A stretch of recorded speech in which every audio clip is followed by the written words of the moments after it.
जब जब सावन चढ़े बाबा दुआरी पे हो जानी हम दर्शन करे पैदल सवारी से हो।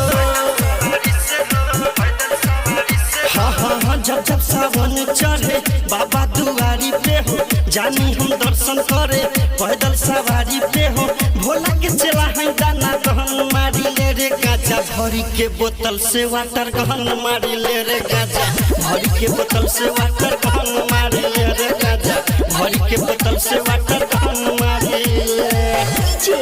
विकास भरी के बोतल से वाटर गहन मारी मटियाला सीतामढ़ी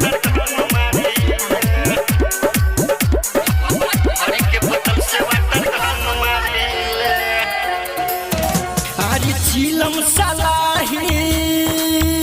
गाजा भंगिया नु लेके आज रहिया में धुआं चिमनी लेखा फेंके। हाँ झीलम सलाही गाजा भंगिया नु लेके अरे होखे नहीं पावर कबो देहिया के कम हो भक्ति में मगन होके बोली बोले बम हो।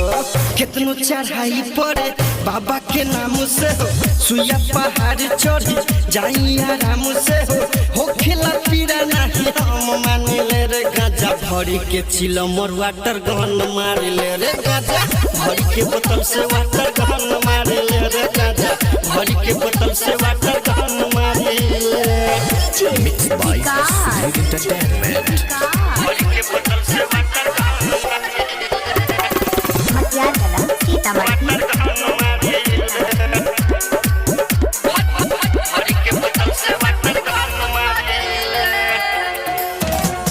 सुल्तानी गज से गंगा जलवन भर के हर 35 को पैदल सुन चल के। हाँ सुल्तानी गज से गंगा जलवन भर के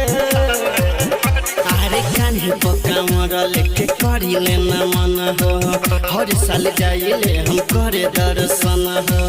राइटर जहे आशिक दिलीप रहल बाकी राइटर जहे आशिक राजू रहल बाकी डीजे पर साहिल सरग हम पानी ले रे गाजा भरी के चिलम और वाटर गन मारी ले रे गाजा भरी के बोतल से वाटर गन मारी ले रे गाजा भरी के बोतल से वाटर